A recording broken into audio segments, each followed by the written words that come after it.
Amados, eu acredito que alguns de vocês, não vou dizer todos, mas alguns de vocês é possível que não recordem a última aula que nós tivemos, né? E aí já, às vezes 7 dias dificulta a gente, imagina 14 dias aí, né? Atrás, é bem possível que eu esteja enganado e aí de repente vocês até aproveitaram para... Lembra, irmã? Então, vamos a isso, aí é um recurso fantástico. Essa é uma memória que não falha. E aí fica a dica então da irmã Lucilene para todos nós, que a gente faça essas anotações e recorra às anotações, ó, coisa boa. Pode então nos falar das últimas anotações, irmã Lucilene, só para a gente retomar? Você falou em Atos 2:42, Você falou sobre adoração bíblica, né, das nossas atitudes, na casa, no trabalho, que nós adoramos a Deus com o nosso estilo de vida, né? Exato. O que somos da boca para dentro, né? Também, né? O que nós somos por dentro também, né? Que isso seria a verdadeira adoração bíblica, ou seja, aquilo que eu sou e não apenas o que eu faço. Isso, aí eu anotei aqui que a gente adora a Deus a partir do momento, assim, que vive uma vida que manifesta Cristo, né? Cristo possa se manifestar em mim, né? Aí nós falamos também de Atos 13, de 1 e 2, que você explicou pra gente que toda pregação deve ser explicada, que não pode deixar dúvidas, né? Sim. Deixa eu ver. Eu acho que eu pontuei. Sim, deixa eu só voltar um pouquinho lá, irmã, aí a irmã já acrescenta também a informação, tá? Do Atos capítulo 13, que eu me recordo, eu peguei esse texto inclusive também para exemplificar que nós como igreja precisamos ouvir a voz do Espírito Santo, né? A igreja, quando ela pede essa sensibilidade, ela pede o discernimento da voz do Espírito Santo, ela vai se perdendo no meio do caminho. É o que a gente estava falando no final da aula passada então, né? Sobre a apostasia da igreja, onde a igreja começa a desviar, né? Quais os sinais que nós percebemos através dos textos bíblicos e da história, quais os sinais que levaram, e aí a gente precisa identificar isso para inclusive se proteger hoje para que isso não se repita. É por isso que eu peguei lá e me recordei também do texto. A irmã Vilma falou alguma coisa aí? Pós-modernidade. Sim. Modernidade, ano das trevas, falou. É isso, a gente vai entender todo esse período, como que o mundo foi pensando, né? As categorias de hoje, inclusive.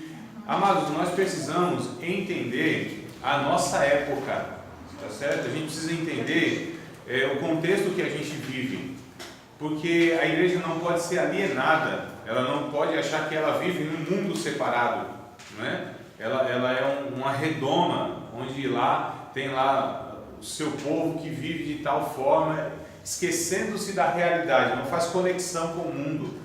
Então a gente precisa saber, inclusive, por exemplo, há uma frase que diz assim: não se faz mais pastor como antigamente. Glória a Deus que não se faz mais pastor como antigamente, porque deve-se fazer pastor para hoje, deve-se fazer pastor não como antigamente, né? Tem um texto de ainda Atos dos Apóstolos, eu queria compartilhar com vocês, a gente retoma ainda, tá? Vou ainda fazer uma recapitulação de alguns pontos e aproveitando também a anotação de vocês. As anotações finais, eu esqueci o que eu tinha anotado. Lembro dos textos e tal, mas não o porquê, né? Da citação. É que você falou bastante, você falou em Mateus 16, 1 Coríntios 3, você falou em Lucas 24, João, você falou em Efésios, você falou em Filipenses. Isso. Eu pulei. É por isso que o próprio vídeo... É por isso que o próprio vídeo já fica aí também como essa memória registrada, né? Então olha só, tem a anotação, tem o vídeo, tem a memória que fica, então tudo isso contribui para que a gente possa estar armazenando, né, de uma forma mais eficaz. Então aproveite, irmão, todos esses recursos que nós temos. Bom, deixa eu ler um texto aqui, aqui em Atos, capítulo de número 13, Atos, capítulo de número 13, verso de número 36. Mais amado. 36. Olha só, vou pegar essa expressão aqui.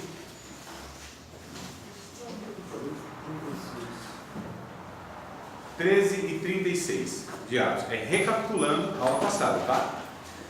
Diz assim: porque na verdade, tendo Davi no seu tempo servido conforme a vontade de Deus, dormiu e foi posto junto de seus pais, e viu a corrupção.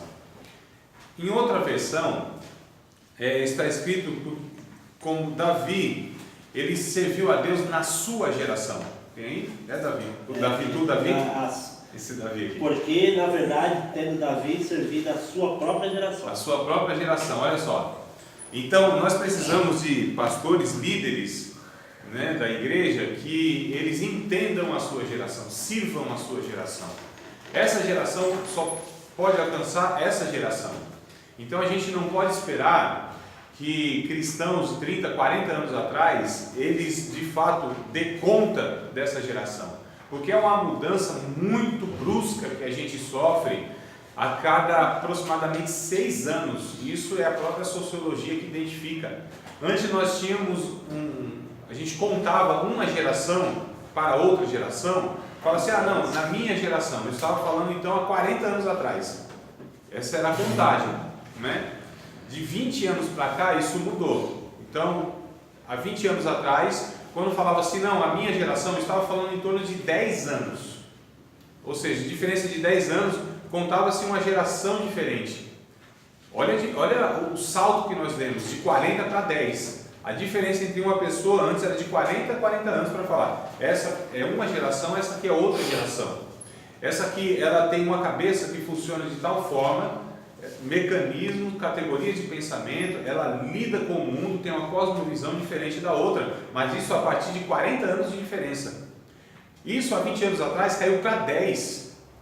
Então uma pessoa que nasce hoje, outra que nasce há 10 anos, elas já pensam diferente, já encontraram um mundo modificado. Olha que coisa absurda. Hoje, 6 anos.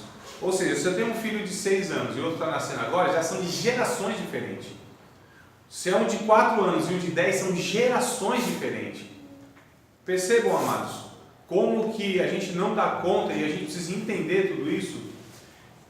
Na matéria, não sei, alguma matéria que a gente vai ter, nós vamos falar, acredito que nós vamos ter essa matéria, e nós vamos falar sobre a necessidade da renovação da vida ministerial. Então, nós que fomos chamados para o ministério, além da salvação, fomos chamados para ser salvos, né? E além da salvação ainda para o ministério, que é o escolhido dentre os escolhidos, a gente vê a necessidade de uma reciclagem ministerial. Tem pessoas que falam assim, eu não gosto de rede social, pastores inclusive, não gostam de rede social. Não é questão de gostar, é uma questão que nós temos um mundo, né, que é uma realidade, e o pastor, que ele não se atualizar na questão tecnológica, ele vai ter dificuldade na eficácia do seu pastoreio, vai perder parte do rebanho. Por exemplo, essa geração de jovens, a comunicação, as igrejas se organizam hoje em grupos de WhatsApp, né? E a gente percebe que se organiza, entre aspas, né? Sem propósito, coisas fúteis, sem foco, tira atenção, o propósito para que foi criado não é atendido, porque não sabe lidar. As ferramentas estão aí, mas você manusear tem dificuldade, porque não entende essa geração, não acompanha, e é difícil, porque a velocidade é absurda, é assustadora. O que eu quero dizer é que a igreja precisa entender o seu contexto, identificar ela na história para lidar com todas essas dificuldades. Nós temos desafios hoje que os irmãos lá nos primeiros séculos não tinham, amados. Pornografia na internet não era preocupação de Agostinho, de São Tomás de Aquino, do apóstolo Paulo, é a nossa preocupação hoje, né? Então, assim, as heresias via YouTube não era preocupação lá do Irineu de Lyon, eles não tinham essas preocupações. Aliás, Paulo Levas Macalão para pegar os assembleanos, Enéas Tonini para pegar os batistas e outros mais aí, não tinham preocupação com essa dificuldade de fake news, né? Essa dificuldade que a gente tem na tecnologia, eles não tinham. E a gente está falando do século passado. Olha só, o que a gente precisa entender é a nossa geração. A igreja precisa enxergar o seu contexto. Tem uma frase muito interessante, não vou citar a frase porque tem que dar crédito à pessoa, mas não ligando uma coisa a outra, tá? É política, a pessoa é a figura política, era uma das presidenciáveis, era a única, não era a única não, tinha outra mulher lá que estava, quase não apareceu, né? Mas tinha outra mulher que ela estava lá se candidatando à presidência. Mas a Marina Silva, ela disse que o analfabeto no Brasil é aquele que não sabe fazer a leitura do seu contexto. Olha que pensamento interessante, né? Ela disse que o analfabeto não é aquele que não sabe ler e escrever. O analfabeto é aquele que não sabe fazer a leitura do seu contexto. Ou seja, enxergar esse mundo de uma maneira clara, a fazer a hermenêutica desse mundo, desse contexto, a interpretação. E a igreja precisa ter a clareza disso. E a gente precisa identificar isso. Quando a igreja não entende esse contexto, essas dificuldades, ela se perde, fica alienada, ou entra em questões que não deve, da maneira que entra, não deve entrar. Então é por isso que a gente está estudando aqui a história da igreja, e a gente está vendo todas essas dificuldades, para que a gente não possa repetir isso, não é? Aprender as virtudes dos irmãos, que eles inclusive conduziram a igreja, né, ao longo desses séculos, a gente preserve isso, a gente vá adaptando isso, porque tem coisas que são adaptáveis, tem coisas que não fazem mais sentido. São tradições, porque o que é a tradição? A tradição é a fé viva daqueles que já morreram. É diferente do tradicionalismo, que é a fé morta daqueles que ainda vivem. Então, existe um tradicionalismo que são coisas que não fazem sentido. Eu acho que eu já falei para vocês e exemplifiquei, se não, eu vou fazer hoje. Se eu fiz, eu estou repetindo, eu não tenho muita coisa nova para falar, então muitas vezes a gente repete as coisas. O que vocês esquecem, minha esperança é essa. Vocês esquecem um monte de coisa, eu vou falando as mesmas coisas, né? E o que acontece? Uma mulher, e aí se eu falei, vocês já falam e ou eu desisto de falar, ou crio outra coisa aqui ao vivo, tá? Uma mulher que ela casou e ela foi fazer o seu primeiro bolo e fez o bolo, e aí fez o bolo, cortou o bolo, deixou de lado. Você viu o outro pedaço do marido? Falei para vocês? Não sei. Falei ou não? Não? Ah, tá. Então, só para exemplificar o que é uma tradição, o que é uma tradição que ela é inútil e não faz mais sentido, essa ilustração é muito boa, pelo menos eu acho. O que acontece? Então essa mulher casou, né, fez lá o primeiro bolo, pegou lá uma parte do bolo, cortou, deixou de lado e serviu o resto. O marido não questionou nada, né? Primeiro bolo, casamento, não vai ficar questionando a mulher, né? Então deixa aí. Só que a segunda vez ela fez a mesma coisa, fez o bolo, cortou, deixou de lado aquele pedaço, serviu o resto. O marido achou muito estranho, falou, coisa é essa, nunca vi um negócio desse, né? Terceira vez fez, aí ele disse, falou, não, meu amor, por que você faz isso? Por que você faz o bolo, corta um pedaço e só o resto que a gente come, você serve o resto? Fala, eu não sei, mamãe sempre fez assim. Então, liga para sua mãe. Mãe, por que a senhora em casa fazia o bolo para a gente, cortava um pedaço, deixava de lado e servia o resto? Fala, minha filha, não sei, tua avó sempre fez assim. Liga para a vovó. Ligou para a vovó, quer dizer, a mãe ligou para a mãe, né? A filha ligou. Isso, ligou e disse assim, vó, por que a senhora fazia o bolo? Cortava um pedaço e servia o resto. Ah, minha filha, deixa eu te falar. Eu e teu avô, quando nós casamos, nós éramos muito pobrezinhos e eu tinha, na verdade, uma forma, era muito pequena. E onde eu servia, o recipiente, aliás, a forma era grande e o recipiente de servir era pequeno. Então, quando eu fazia o bolo, ele não cabia nesse recipiente para eu servir. Eu cortava um pedaço, deixava de lado e servia naquele recipiente que era menor. Era por isso. O que a gente tira dessa lição? Essas gerações, estavam repetindo uma mesma prática sem entender o porquê, sem necessidade nenhuma. Isso é a tradição inútil. É quando você faz as coisas e não tem mais sentido. Lá atrás talvez teve o porquê daquilo, mas hoje não faz mais sentido. Então há tradições, há coisas que a gente carrega como um peso de doutrina, como algo sagrado, e irmãos, são coisas ultrapassadas. Eu não estou falando de conteúdo, eu estou falando de formas de viver e de realizar as coisas. São formas. Conteúdo é inegociável, conteúdo é doutrina. Conteúdo é essência, ensinamento, tá certo? São verdades bíblicas. Agora, tradições muitas vezes são formas, né? Às vezes liturgias, a forma que se faz é sagrada, e se não fizer daquela forma, se não for aquele dia, se não for desse jeito, se não for assim. Quer dizer, são coisas que até fizeram sentido na sua época, mas hoje não faz mais sentido. E aquilo que não é essência bíblica, verdade bíblica, pode ser adaptado, não tem problema. Eu ouço muitas vezes pessoas dizendo assim, nossa, a igreja não é como antigamente.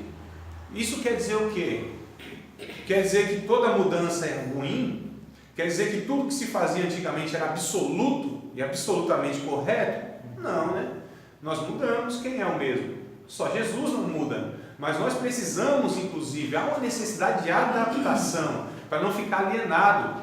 Então hoje a gente tem uma igreja, infelizmente, alienada com política, não sabe tratar disso, alienado com assuntos pertencentes à sociedade.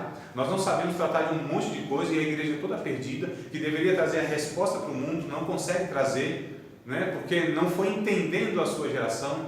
A igreja está dando resposta daquilo que a sociedade não está perguntando, e o que a sociedade está perguntando como uma indagação da angústia da existência dos seus problemas, a igreja não está tendo resposta porque não compreende, porque não interage com a sociedade, não dialoga com a sociedade.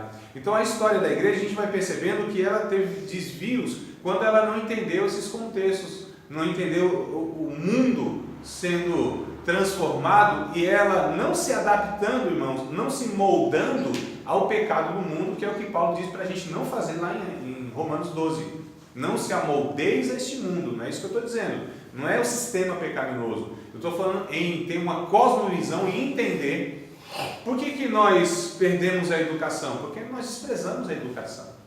Quem começou a organizar a educação na sociedade humana foi a igreja. As universidades não existia universidade na estrutura social humana. Quem criou foram justamente os protestantes, para formar pastores. É por isso que nos Estados Unidos os pastores são chamados de reverendo, porque todos eles têm curso superior. Todos eles precisam passar por uma universidade. E elas foram criadas para formar, a princípio, ministros, pastores, né, os reverendos. Não existia hospitais, não se tinha essa estrutura de ter hospitais. Quem cria os hospitais é a igreja, irmãos, na sociedade humana. Tanto é que até hoje a maioria dos hospitais tem nomes religiosos, né? De santos e etc. Não existia cemitério. Pegava um camarada lá, enterrava lá em qualquer canto e tal. Mas esse cemitério como um local coletivo não tinha. Passou a ter porque na perseguição dos 3 primeiros séculos, os cristãos eram mortos assim aos montes. Então os irmãos eles eram mortos e deixados ao corpo. Vinham os irmãos, pegavam o corpo daquele irmão e ia dar-lhe um enterro digno. E aí foi criado então a palavra cemitério, que quer dizer lugar onde se dorme. Isso é um conceito cristão. A morte como dormir, não é? Como um sono. É algo passageiro. Então não existia cemitério, não existiam hospitais, não existiam universidades, escolas como nós temos hoje, não existia um orfanato. George Miller, nossa, o homem que orava, conta a história dele, a biografia do George Miller, né? Heróis da Fé vai contar também, eles andaram com Deus. Esses 3 livros contam a história desse servo de Deus, o homem que orava. Ele sustentava centenas e centenas de órfãos. Então não existia eita meu Deus, qual que é o nome mesmo? Como que é o nome? Tem orfanato, isso? Não existia orfanato. Então toda essa estrutura, amados, foi o cristianismo que trouxe essa estrutura social. E tudo isso nós fomos colocando na mão de outras pessoas. Nessa alienação que nós pertencemos ao céu e não temos nada a ver com a terra. Né? Não temos nada a ver, não está se acabando, deixa se acabar porque Jesus está voltando. Olha só, até a década de 50, 60, 1950, 1960, eu estou fazendo esse apanhado geral só para que a gente entenda tudo e depois a gente volta lá para vir cronologicamente, né, como a gente estava vindo. Oi? O Homem que Orava? O Homem que Orava, é o título do livro. Conta a história de George Miller, muito interessante, eu recomendo a todos, tá? E o que acontece? Você está falando o que mesmo? Da década de 1950, 1960. Isso. A mensagem, principalmente no século passado, o mundo ele foi tomando a conotação de que ia se acabar tudo, irmãos. Revolução Industrial trouxe uma mudança assim, absurda no mundo, uma reviravolta no mundo, né? Porque até então existia só a sociedade rural. Inclusive a igreja, ela tinha hábitos, porque a sociedade tinha um hábito, né? Não trabalhava assim, o que se trabalha hoje. A igreja não, a sociedade não tinha. A igreja é parte da sociedade, são pessoas que vivem na sociedade com a sua vida cotidiana, né? Trabalho, estudo e etc. Mas era um povo rural, dormia com as galinhas e acordava com as galinhas. Não é? Ou seja, dormia-se muito cedo, acordava-se muito cedo. Então o culto matutino de 5, 6 da manhã, para eles era normal. Era normal, porque era a vida deles cotidiana. Agora você quer permanecer com isso hoje? É impossível. Mas se tem essas coisas como sagrado, né? Muitas vezes. O domingo, de fato, até hoje nos Estados Unidos e alguns países, o domingo é tido mesmo como o dia do Senhor, né? E é muito cedo, inclusive. Você vê cidades dos Estados Unidos onde quase toda a população da cidade está nas igrejas de manhã. Depois eles vão fazer, tem que fazer o resto do dia, domingo e tal. Mas assim, o estilo de vida que se tinha era muito diferente. E você hoje, a própria igreja evangélica no Brasil, a cultura foi trazida dos Estados Unidos. Um país tropical. Eu não vou entrar em detalhes agora, só estou dando esse apanhado, depois a gente retoma isso, tá? Aqui uma ou duas aulas. Mas nós não temos igreja brasileira. Para ter igreja brasileira, o que a gente precisava ter? Um povo que tivesse essa cultura brasileira, redimida, voltada para glorificar a Deus. Quais instrumentos que nós deveríamos ter? Órgão, piano, guitarra, bateria. O que nós deveríamos ter se fôssemos de fato ter essa igreja brasileira? Pandeiro, repique, tantã, berimbau ou não? Pode ser também, né? MPB é forte, né, Nath? Então isso seria, agora a gente importou toda essa questão da cultura, né? Na enologia, na forma inclusive de se organizar. O que eu quero dizer, amados, é que houve uma mudança, há culturas diferentes, nós precisamos entender todo um contexto. Jamais, volto a repetir, não negociamos conteúdo, mas formas. Tem multiforme, né? A graça de Deus é multifórmica, onde se apresenta de muitas maneiras. Então, essa mudança significativa que teve no século passado, do século 19 e 20, essa mudança brusca, então o mundo ele foi assim caminhando, a conotação é que ia se acabar tudo. Então a mensagem principal da igreja era o quê? Jesus está voltando, não é? O mundo vai se acabar, não tem mais nada a ver com isso aqui, e vamos viver só na perspectiva do céu e acabou. A gente não interfere mais nada aqui, a gente não faz mais nada aqui. E a igreja foi se perdendo então nesses 2 séculos últimos para cá, nesse sentido. E a mensagem e o que a gente falava algum tempo atrás, para os nossos filhos, ou para os mais novos, o que a gente come hoje, isso não é comida, isso é lavagem. Comida no meu tempo, não havia agrotóxico, a gente plantava e veste. Isso que vocês usam aí não é roupa é o que a gente usava há 30, 40 anos. E música então, vocês não têm música hoje. Quer dizer, passando para essa geração que não tem nada para frente que vá melhorar o que seja bom. Tudo ficou para trás. Então o que resta se não há futuro? O que nos resta se não há o amanhã? O que a gente pode fazer? A única coisa é viver intensamente hoje. E aí surge o movimento hippie, o Carpe Diem. Já ouviram falar no Carpe Diem? Aproveite a vida, viva a vida. Isso, aproveite hoje, né? Viva hoje, intensamente. Drogas intensamente, sexo intensamente. E aí foi a tríade, sexo, drogas e rock and roll. Né? Surge o hippie naquele estilo de vida que ninguém tinha mais compromisso com o amanhã, não projetava o futuro. Então era tudo, ia acabar tudo. E a culpa de quem? Da igreja. Porque colocou na mente do jovem que não tinha futuro. Se não tem futuro, amados, vivam hoje intensamente. Hoje, agora. Mas teve futuro ou não teve? Vai ter para frente ou não vai? Não sei. Não sei, a gente sabe do dia de amanhã. Mas como nós devemos viver? Interferindo na história de hoje. Porque não sabemos esse hoje até quando vai durar, se até amanhã, né? E a gente não vive essa forma alienada no céu, a gente vive enquanto aqui. E a Bíblia, os ensinos da Bíblia, a grande maioria, a grande parte, dos ensinos da Bíblia é para o cristão enquanto vive aqui. Não é para a eternidade. A Bíblia não tem ensino como devo viver e me relacionar na eternidade. Chegou lá, não precisa mais Bíblia, irmão. Chegou lá, a Bíblia diz que a profecia cessa, as línguas cessam, os dons cessam, toda revelação agora já não é necessário, o que permanece só é o amor, é a essência, não é o que diz em 1 Coríntios capítulo 13?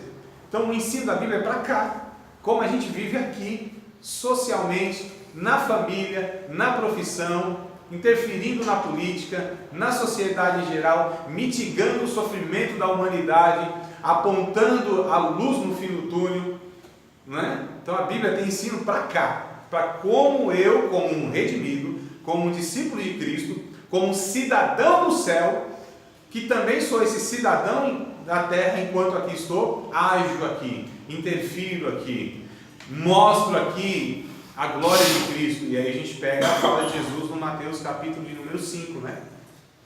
Acho que é verso 16, se me falha a memória. Estou numa introdução bem longa aqui, mas eu vou acabar, tá? Essa introdução. Mateus 5, eu acho que é 16, né? Vai dizendo que nós como sal e luz do mundo. Sal da terra e luz do mundo. 14 em diante. Até do 13 em diante, né? O texto, mas acho que é o 16 que vai dizer que nós temos que, através das nossas boas obras, nós... Pode ler na íntegra, irmão. Vai ler, então. Só 16 ou do 13 ao 16? Não, acho que é só 16, 15 e 16. Assim resplandeça a vossa luz diante dos homens, para que vejam as vossas boas obras e glorifique o vosso Pai que está nos céus. Então, como que as pessoas glorificarão o Pai que está no céu? Através das minhas obras aqui na terra, influenciando enquanto sal e enquanto luz. Isso é pertencente a esta vida, não é, irmão? A referência que o mundo carece é uma igreja. Eu estava falando com o Davi aqui no caminho, eu disse que existe um pensamento que a igreja tem um país que merece. Então nós temos o país que nós merecemos, como igreja. Porque se a gente interfere, aí a gente vai ter um resultado. Se a gente não interfere, a gente está delegando isso aos outros que não têm aí os padrões bíblicos, né? Para governar a sociedade. É a mesma coisa do voto nulo em branco. Você está dando para o outro o poder de decidir no seu lugar, não? Não voto em ninguém. Direito, democracia, está lá, tem as opções. Mas saiba que você está transferindo essa responsabilidade, esse privilégio para o outro decidir no seu lugar. É o que a igreja faz muitas vezes. A gente não interfere, a gente não põe a mão, a gente não interage, a gente não faz nada. Tudo bem, quem é que vai governar? Quando a luz se ausenta, qual é a tendência natural? Porque você sabe que a escuridão não existe, né? Na física, a física, ela constata isso, não existe escuridão. Como não existe o frio. Frio não existe, irmãos. É a ausência do calor. Não existe escuridão. O que existe? A ausência da luz. Não é? Não é que existe, não. Então existe assim, a maldade, existe o mal como uma entidade em si? Não existe, existe a ausência de Deus. Então na teologia e na física nós constatamos isso de uma maneira muito clara. O que existe? Esse avanço da maldade? Por que existe o avanço da maldade? Porque a bondade recuou. Por que o inferno está atacando? Porque a igreja está se defendendo. Mas qual foi a ordem de Jesus? Que a igreja militante avançasse. As portas do inferno não prevalecerão contra a minha igreja. Quem é que está na defensiva, irmãos? É o diabo, é o inferno. E as portas lá do inferno, os demônios estão lá, apoiando ela para ver se a igreja não vem com os dois pés, arrombando essa porta, derrubando essa porta, não é? Então a gente precisa entender que é a igreja que precisa, como sal e luz, interferir, influenciar, aplacar a maldade. É a igreja que precisa refrear a maldade, é isso que diz o texto bíblico no Novo Testamento. É a igreja que precisa vir como um rolo compressor, entrando nos valados, nas vielas, nos becos. É o que Jesus disse que tem que fazer. Entrar no inferno. Ele disse para vocês que a salvação do crente é quando ele se perde Nós fomos chamados não para ir para o céu e sim para ir para o inferno. Lembra que eu falei isso para eles? Não? Não? Ah, meu Deus do céu! Logo na volta assim, né, de manhã. Obrigado aí, né? E está sendo gravado. Nós fomos chamados não para ir para o céu, e sim para ir para o inferno, irmãos. Rapaz. Olha, pense aquilo que eu estou dizendo. Nós somos chamados para entrar no inferno, resgatar as pessoas que estão lá, trazê-los, ir de novo para o inferno, trazer as pessoas, porque quem é salvo tem autoridade para entrar no inferno. Quem é salvo, o demônio não impede o seu ir e o seu vir. Ele vai como um rolo compressor na força e na unção do Espírito Santo, na autoridade do Cristo, que chegou no inferno assim, e a morte já foi logo se afastando. E aquelas trevas que havia, já foi logo iluminando pelo autor da vida. A autoridade de Jesus disse: vão, porque eu estou com vocês, eu vou cooperando com vocês. Vão pregando o Evangelho a toda criatura, fazendo discípulos em todas as nações. Eis que estou convosco todos os dias até a consumação dos séculos. Eu estou convosco, não vou abandonar, não desamparo. Eu envio o meu Espírito, eu vou ao Pai, intercedo e ainda envio o meu Espírito. Os meus profetas, dou recurso, dispenso os seres angelicais. O meu sangue está sobre vocês, protegendo vocês, onde o diabo, o que ele consegue fazer é ficar em derredor e não toca, porque maior é o que está em vocês do que o que está neste mundo. A igreja militante, quando entende isso, influencia, transforma, resgata. O poder do Evangelho é tão fantástico que ele tem um poder capilar. Ele vai entrando em tudo quanto é coisa assim, irmão. Tudo quanto é área da sociedade. Vai transformando. A minha esperança é tanta nessa verdade que qualquer hora dessa o Evangelho entra até nas nossas igrejas. Glória a Deus.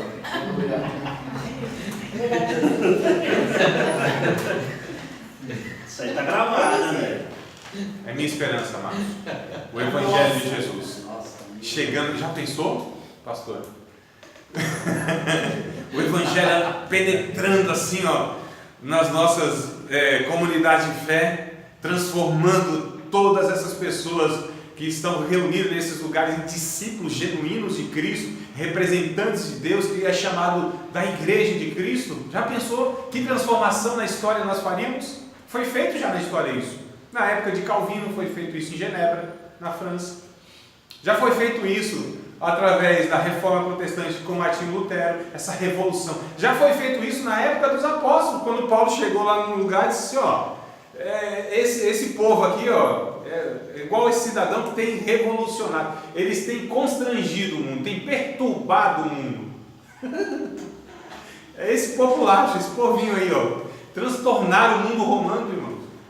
Meia dúzia de gato pingado, só quer igreja, só quer representante de Cristo. E a gente precisa entender isso. E na história, isso foi se mostrando. Agora, quando, que é onde nós paramos aqui, na página 9 nós passamos, né? Mas a página 11, que é o início da apostasia. Então, quando não há essa verdade que eu estou expondo até agora, quando não há essas características que eu estou apresentando até agora, então a igreja vai se perdendo e começa a chamada apostasia, ou seja, desvio da fé.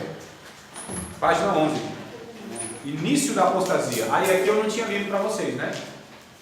Não? Então vamos partir daqui, dessa longa introdução que eu dei. Agora a gente vai partir aqui então do início da apostasia. A formação do cristianismo. Opa, foi?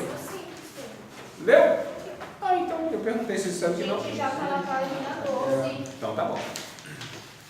O início da apostasia, deixa eu então só retomar isso aqui. O início da apostasia se dá quando essas coisas que eu falei até agora são desprezadas. E aí então, como que a gente faz para retomar então esse desvio? Qual é a receita bíblica? Qual é a recomendação, o ensino bíblico para que a gente retome, então, né, volte ao caminho, haja essa conversão?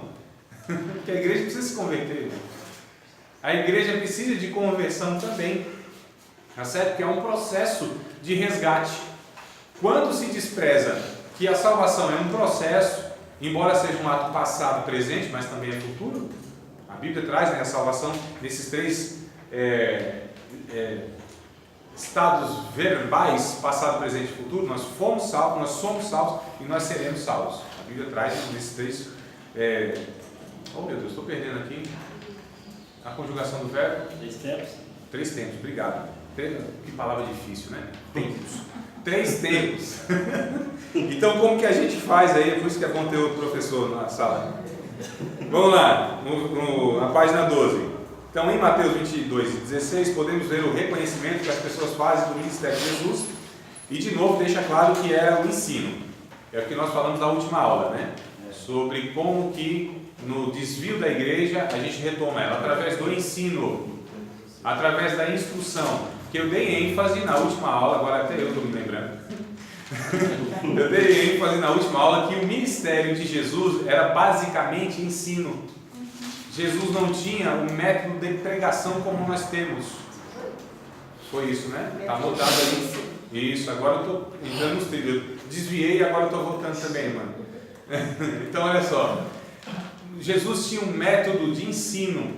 A igreja brasileira, para que ela retome os trilhos, ela precisa voltar então ao método do ensino, da exposição. As pregações não são suficientes, porque elas têm cunho emergencial e mais evangelístico.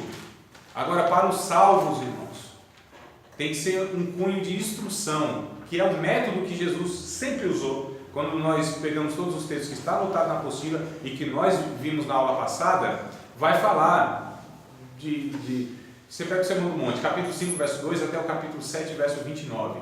Vai enfatizar, Jesus ensinava a sua doutrina, dava instrução, ensinava, pregava e ensinava. É ensino, é instrução. Então a gente volta aí aos trilhos, retoma o caminho através do ensino. Finalmente devemos ponderar o trecho que é conhecido como a Grande Comissão, que é o Mateus 28, 19 e 20, e a ordem dos fatos é: fazei discípulos. Então a gente está vendo aqui como que a gente retoma esse desvio da fé da igreja. Tem que fazer discípulos. Fazer convertidos não é suficiente, amados. Fazer convertido não é suficiente. A igreja brasileira tem se tornado como um grande lago, extenso, mas sem profundidade nenhuma. Onde se tem muitas pessoas, me parece que atualmente 47 milhões a 49 milhões de evangélicos. Isso vai numa crescente de convertidos no sentido de adeptos, tá certo? Eles estão aderindo às agremiações, aos movimentos religiosos, que necessariamente não quer dizer que é a igreja de Cristo. A gente precisa entender isso, tá certo? É uma crítica histórica, onde eu estou fazendo uma dicotomia das coisas, dividindo, aquilo precisa ser dividido, né? O que acontece? Então, fazer discípulos é um mandamento. Você sabia que o imperativo, o mandamento não é nem ir? É que na missiologia dá ênfase a isso, né? Olha, Jesus deu uma ordem, ide, vão. Não, no original não. No original nem está dessa forma como imperativo. O verbo não é imperativo. O que está no imperativo, ou seja, como uma ordem, é: fazei discípulos, batizai e ensinai. Agora, esses 3 verbos estão na ordem. Eu preciso, porque eu posso ir. Fazer o quê? Ir. Eu vou. A gente vai. E até anuncia. Eu estou fazendo o quê? Indo. Então, a ideia de Jesus no original é enquanto forem. Essa seria a tradução melhor no original. Não é ide, não é vão. Enquanto vocês forem. Jesus estava considerando o que é natural para o discípulo: caminhar, andar. Então, enquanto vocês estão indo, aí vocês ensinem, vocês batizem. Olha só que coisa interessante. Vocês façam discípulos, vocês ensinem e vocês batizem. Então, enquanto forem e tendo ido. Essa seria a melhor tradução, tá? Quando se estuda o original. Então, fazer discípulos, pessoas que aprendem e se tornam como seu mestre. Não é só saber sobre Cristo, mas ser participante da sua natureza. Não acharam não aí, irmão? Não? Embaixo do fazer discípulos, ó. Está escrito aqui em azulzinho, ó. Tá não aí? Não, né? A apostila de aluno tem essas anotações. Não. O aluno estuda e faz as anotações. Esse fazer discípulos, né, que você está falando, seria o sermão da montanha, né? Não apenas, Varão. Não? Não apenas, irmão Antônio. O fazer discípulo é ensinar o convertido a ser como Cristo, não é só saber sobre Cristo. Não é como, por exemplo, você reunir uma sala como nós estamos fazendo aqui e apenas dar informações, né? Formar teoricamente. Não é, por exemplo, a gente vai falar aqui do batizar, não é como você pegar a classe lá dos candidatos ao batismo, dar uma cartilinha para eles, fizeram lá a prova, nota 7 é o mínimo, vai para o batismo. Não é isso, não é apenas transmitir informação. É formar o Cristo na vida das pessoas. Isso é fazer discípulos. É por isso que eu anotei aqui, pessoas que aprendem, que aí vem pelo aprendizado, e se tornam como seu mestre. É o que Jesus disse. Vamos ler o texto de Mateus capítulo 10, e aí a gente vai entendendo pelos textos bíblicos o que seria o fazer discípulo na Bíblia Sagrada. Então, pessoas que aprendem e se tornam como seu mestre, não é só saber sobre Cristo, mas ser participante da sua natureza. Tá? Então, fazer discípulo é um mandamento de Jesus para a sua igreja. Formar cristãos genuínos, igual ao seu mestre. Não é religiosos, não são pessoas que são como, por exemplo, os fariseus, que tinham a aparência de pessoas de Deus, mas que interiormente não eram. Então, o que muitas pessoas fazem nas igrejas é tornar as pessoas religiosas. A religião, ela informa. Olha que coisa interessante. A religião, ela informa. A religião, ela reforma. Só o Evangelho transforma. Porque transformação, a gente está falando de natureza, de uma metamorfose, de uma lagarta asquerosa, limitada, rastejante, nojenta, feia, entra num casulo, numa sepultura, numa crisálida, que é o nome da sepultura da lagarta, né? Entra nesse processo onde ela vai ser transformada, que a gente chama de metamorfose. Muda-se toda esse ser, que agora é feio, nojento, rastejante, asqueroso, não desejável, inútil, não percebido, agora entra nesse casulo. O que ela passa? Ela passa por algo que nós chamamos de crise. Amados, todo convertido que não passa pela crise, ele jamais vai se tornar uma pessoa transformada. Jamais. Da palavra crise, nós temos duas palavras que derivam, que é crisol e a própria crisálida. É o que eu falei aqui. A crisálida, então, é a sepultura, tá? A sepultura da lagarta. Isso aqui, irmãos, é um recipiente que era usado. Provérbios tem um texto que diz isso aí. O forno é para a prata e o crisol para o ouro. O crisol é um recipiente onde você purifica, depura o ouro, o metal. Você joga ele derretido e ali é uma depuração, onde você extrai apenas o ouro puro. Então, é o crisol, né? Pelo fogo é depurado, só é tirado a essência daquilo lá, e todas as impurezas e aquilo que não faz parte do metal nobre, ele é queimado ali por esse processo. Crisálida, então, é sepultura. Então, a palavra crise deriva essas duas palavras aqui. E o que a gente entende que fazer discípulo é justamente levar essa pessoa nessa crise. A crise onde ela se depara com a realidade de que ela está sendo aquilo que ela não foi criada para ser. Ou seja, um ser humano que perdeu a sua identidade lá no Éden. E o Evangelho propõe agora uma recriação no Cristo. O que Jesus está fazendo, o que Deus está fazendo através de Jesus, pela igreja, é uma nova humanidade, é uma nova criação. O que diz 2 aos Coríntios, capítulo 5, verso 17, não é isso? Não lembra desse texto? 2 aos Coríntios 5, 17? Os que estão em Cristo. É nova criatura. As coisas velhas passaram. E agora, tudo vai se fazendo novo. Numa versão melhor, talvez o Davi esteja assim, não sei. Quem está em Cristo é nova criação. Ao invés de criatura, está criação. Alguma versão está assim? Não. Não todas criaturas, né? Tá bom. Mas criação, não, Antônio? Então fica melhor, é mais próximo do original da ideia. Quem está em Cristo é nova criação. Deus está recriando uma nova humanidade no Cristo, amados. Em Adão, falhou aquela humanidade, né? Se desfigurou, desviaram, perderam parte da imagem e semelhança de Deus. Deixou um pouquinho porque precisava salvar esse homem. Agora em Cristo é uma nova humanidade. Cristo é a primícia, é o primeiro ser humano.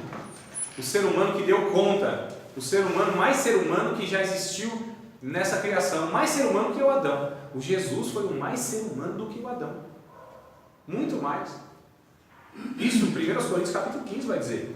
Que o primeiro ser humano era o homem morrente. Que não deu conta, a morte alcançou. O segundo Adão, que é o Cristo, diz o texto, esse é espírito vivificante. Esse é apenas, e limitou-se à terra. Esse é celestial. Como trouxemos a imagem do terreno, trazemos também a imagem do celestial. Como há essa realidade do terreno, a realidade do celestial. E no celestial nós estamos sendo recriados, a nova humanidade em Cristo. Isso é fazer discípulo. É fazer com que as pessoas sejam recriadas em Cristo. Olha que coisa linda. Então, qual é a finalidade do Evangelho? Aquilo que estava desfigurado, tudo torto, não parecendo mais um ser humano, o Evangelho reconfigura isso, restaura isso, reconstrói isso.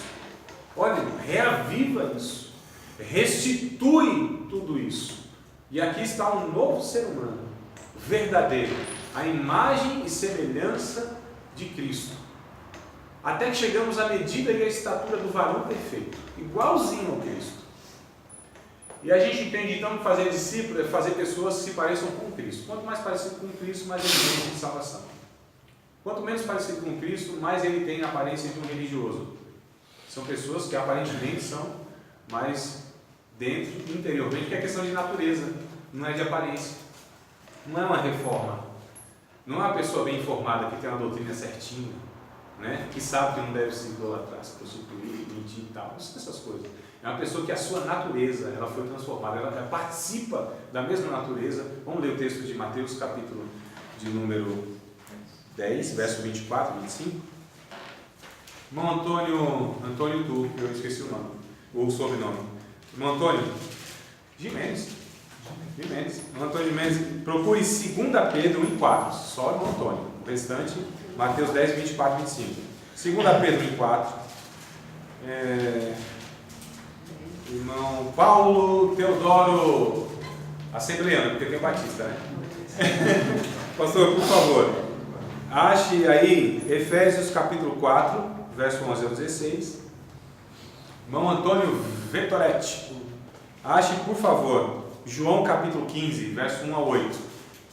Então, nós vamos ler aqui, alguém lê o 10, 24 e 25 de Mateus, e os irmãos aí, na sequência que eu pedi, por favor, vão lendo um após o outro. Capítulo 15, só o senhor, tá? Capítulo 15, verso 1 a 8. E aí, qualquer um que achou Mateus 10, 24 e 25.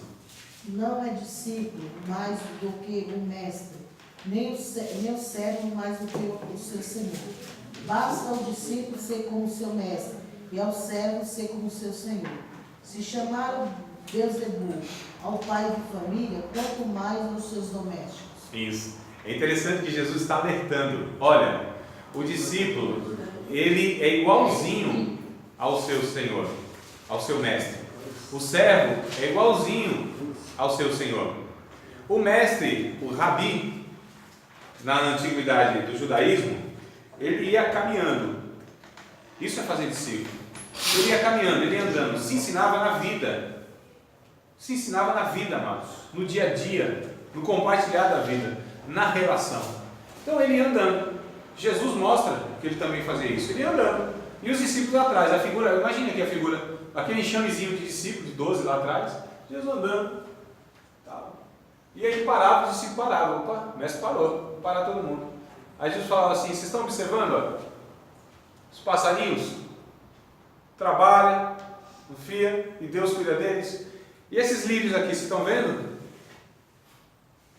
Estão vendo? Nenhum deles, aliás, nem Salomão se vestiu como um deles. Deus cuida. Vocês são gente de pequena fé.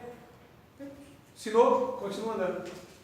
Jesus parava, pegava outro cotidiano, alguma coisa, e ensinava. Era na vida, era no caminho. Jesus não entrou na sinagoga, de sábado em sábado, falou os 12 aqui, lição, 12 lições que nós vamos aprender aqui, Torá, profeta, livro poético e tal. Não fazia isso não.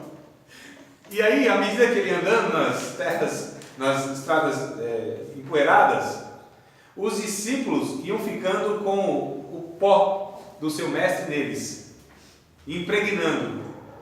E aí os passos, eles iam olhando, onde o mestre ia deixando. Jesus disse isso na carta de Pedro.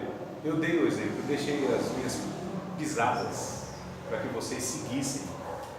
Olha só, o texto de Pedro é mais ou menos semelhante a esse aí. Que ele vai dizer assim, quando me injuriavam, eu não injuriava. Quando eu padecia, eu não me vingava, entregava aquele que julga justamente. Então é nesse sentido que Jesus está dizendo em Mateus capítulo de número 10, verso 24 e 25. Basta ao seu discípulo, o aprendiz, o matetes, o talmidim, ser como o seu mestre. Da mesma forma, se fizer isso comigo, se eu sofri dessa forma, não é estranho para vocês o sofrimento. Não deve ser estranho a inadequação com este mundo, a insatisfação com este mundo, a indignação com este mundo. Basta o discípulo ser como seu mestre. 1 Pedro capítulo 4, verso 12, 13 e 14. Amados, não estranheis a ardente prova que há de vir sobre vós, como se coisa estranha vos acontecesse. Antes, glorificai o nome de Cristo. Pelo nome de Cristo, vocês são vituperados, bem-aventurados sois, porque sobre vós repousa o Espírito da glória de Deus. Discipulado, fazer as pessoas entenderem o que é ser um discípulo. O seu mestre sofreu. O seu mestre veio para servir. O seu mestre se doou em favor dos outros. O seu mestre foi condenado injustamente, caluniado, difamado. O seu mestre veio e não aproveitou deste mundo como prerrogativa sua. Não tomou como direito seu, que era direito, o ser igual a Deus. Antes, aniquilou-se a si mesmo, achado na forma de servo, foi obediente até a morte, e morte de cruz, pelo que só depois disso Deus lhe deu um nome que está acima de todo nome, a qual todo joelho se dobrará, toda língua confessará que Jesus Cristo é o Senhor, para a glória de Deus Pai. É o que está escrito o texto, o verso 5 do Filipenses que eu li do 6 ao 11, está escrito assim: tende em vós o mesmo pensamento que outro também de Jesus. Ser discípulo, ser como Jesus. Quanto mais parecido com Cristo, mais inadequado nós somos nas religiões, mais dificuldade nós vamos ter no convívio comunitário de fé, muito mais dificuldade nós vamos ter neste mundo em viver e se adequar a ele. Quanto mais próximo de Jesus, mais perseguição, mais luta, mais angústia, mais tristeza, mais dificuldade de viver neste mundo. E eu estou vendo tão facilmente os cristãos gostando deste mundo, né? Não é? Está tão bom aqui, não está, irmão? Negócio assim, não, agora que o negócio se engrenou. Né? Agora que está assim, não volta não, Jesus. Agora não, demora um pouquinho. As promessas estão se cumprindo, Pai. Fica aí um pouquinho. Agora tem Netflix, antes não tinha. Então, tem Netflix, pronto. Tem Netflix, Né? antes não tinha. Senhor, agora que Tem tudo pela o internet. negócio está indo, né? Não volta não. Então nós estamos gostando demais deste mundo. Nós estamos, na verdade, parecendo talvez mais religioso do que o próprio Cristo. Se Jesus viesse novamente, no nosso contexto, pode ter certeza que ele seria rejeitado. E com certeza seria rejeitado pelo mesmo público que ele foi, ou seja, pelos religiosos, pelos líderes religiosos. Teria dificuldade de ser membro das nossas igrejas. Oportunidade de púlpito quase não teria. Seria mal interpretado, mal entendido. As pessoas não iam querer ouvi-lo, como foi lá. Não será diferente se ele viesse aqui. Não seria diferente se ele viesse aqui. Então vamos continuar o texto, aqueles que eu pedi, por favor, 2 Pedro 1,4. 2 Pedro 1,4. Pelas quais ele nos tem dado as suas preciosas e grandíssimas promessas, para que por elas vos torneis praticantes da natureza divina. Deve ser participantes, hein, irmão? Participantes Isso. da natureza divina. Exato. Havendo escapado da corrupção que pela concupiscência há no mundo. Fazer discípulo, então, é fazer com que as pessoas participem da natureza divina, natureza do Cristo. O Cristo sendo formado em nós. Como que a gente sabe que Cristo está sendo formado em nós? Pelo Gálatas capítulo 5, verso 22. Por ali nós sabemos. Ali é um crivo, ali é um termômetro, ali é um parâmetro. Gálatas 5, 22. Amor, gozo, paz, longanimidade, bondade, benignidade, fidelidade, mansidão, contra o domínio próprio, temperança. Na versão renovada é mais menos. O 2 Coríntios? Na 2 Pedro 4. 2 Pedro, desculpa, Coríntios. Sim, pelas quais nos tem outorgado suas preciosas e grandiosas promessas, para que por elas vos torneis coparticipantes da natureza divina, livrando-nos da corrupção e das paixões que há no mundo. Qual é o cumprimento nesse texto? Qual é o cumprimento, a finalidade, o objetivo das promessas de Deus? Nos fazer pessoas que participem da natureza divina. Está escrito aí, não é isso? Sim. Essas preciosas promessas têm a finalidade de nos levar a sermos participantes da natureza divina. Aqui é o objetivo maior, irmãos. Fazer discípulo é fazer com que a pessoa participe dessa natureza divina, que tem o DNA de Cristo. É por isso que a Bíblia chama de um novo nascimento, da água e do Espírito, sem o qual ninguém pode entrar no reino de Deus. Ninguém, amados. Só entrarão no reino de Deus aqueles que forem participantes da natureza divina. Aqueles que tiverem de fato a nova natureza, a regeneração, a recriação, o Cristo sendo formado nele. Porque quando nós entrarmos no céu, Deus olhará para nós e verá o Cristo em nós. Se não tiver o Cristo em nós, não há selo divino, não há aprovação divina, não há salvação em nós, não há eternidade com Deus, porque Deus, Ele só amou, Deus, Ele só se satisfez no seu Filho, o Cristo. Este é meu Filho amado, em quem eu tenho prazer, em quem eu me deleito. Não foi nem o Moisés e nem o Elias. O Pedro pensou, não é? Vamos fazer 3 tendas aqui, sim, o negócio está bom demais. O Senhor, Moisés e Elias. O pai disse, não, Pedro, você não está entendendo nada. É o meu filho só. Não tem Moisés, não tem Elias, não tem ungido, não tem vaso, não tem profeta, não tem apóstolo, não tem bispo, não tem teólogo, não tem ninguém. É meu filho apenas, só. Some todos os outros. Só fica Jesus e a voz vem. Este é o meu filho amado, em quem eu me agrado. A ele, só ele, vocês devem ouvir. Fazer discípulo é aquele que identifica, conhece o timbre da voz do seu pastor. João capítulo 10. As minhas ovelhas me seguem e ouvem a minha voz, porque são as minhas ovelhas. Eu as conheço, delas eu sou conhecido. A ovelha não segue voz estranha, mano. Identifica que a voz não é do pastor, é de mercenário. Não é do pastor, porque o pastor dá vida pelas suas ovelhas, o mercenário não. Suga as suas ovelhas, mata as suas ovelhas para tirar a gordura, a lã. Faz das suas ovelhas produto de consumo e de sustento. Mas o Cristo faz o contrário.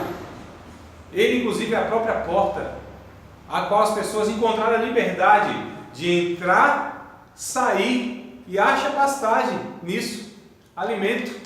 Eu sou a porta. Quem entrar por mim, entrará, sairá, achará pastagem. Olha que coisa interessante. O ladrão veio para matar, roubar e destruir, mas eu vim para que vocês tenham vida, e vida em abundância.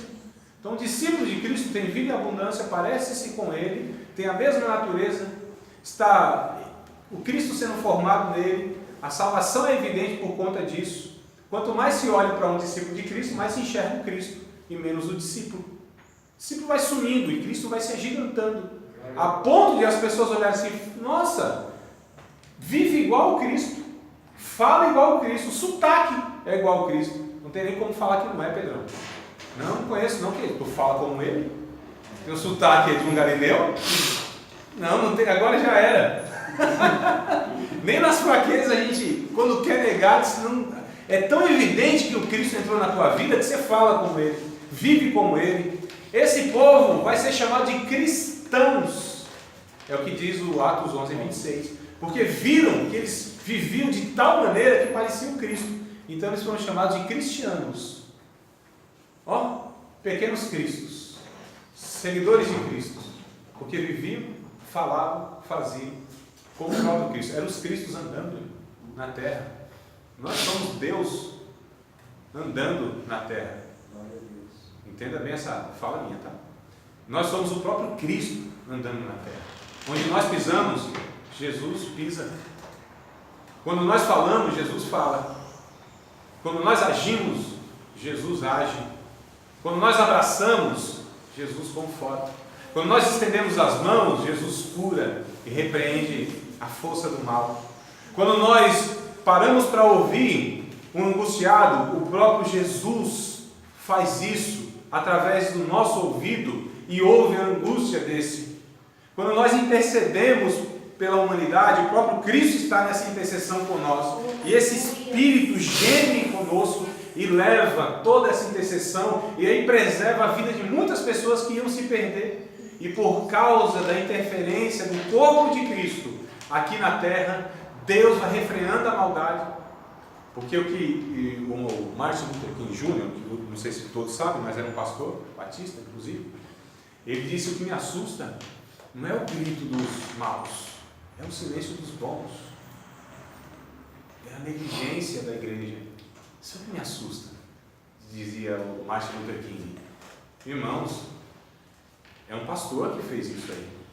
Está nos anais da história recente, a Revolução. Enquanto Malcolm X, que era um que lutava pela mesma causa, mas de forma diferente, porque não era discípulo de Cristo, ele queria pela pancada, pela bala, pela espada, pela violência. Senão a gente vai mostrar nossa dignidade. Se eles nos ferem, nós vamos ferir da mesma medida. O Malcolm X. Agora o Martin Luther King Jr., segurando inclusive esse aqui: calma, nós vamos vencer aqui pela paz, pela oração, pela verdade de Deus, pela força do Espírito. Os dois lutaram na mesma causa, na mesma época, mas aqui o discípulo de Cristo fez toda a diferença.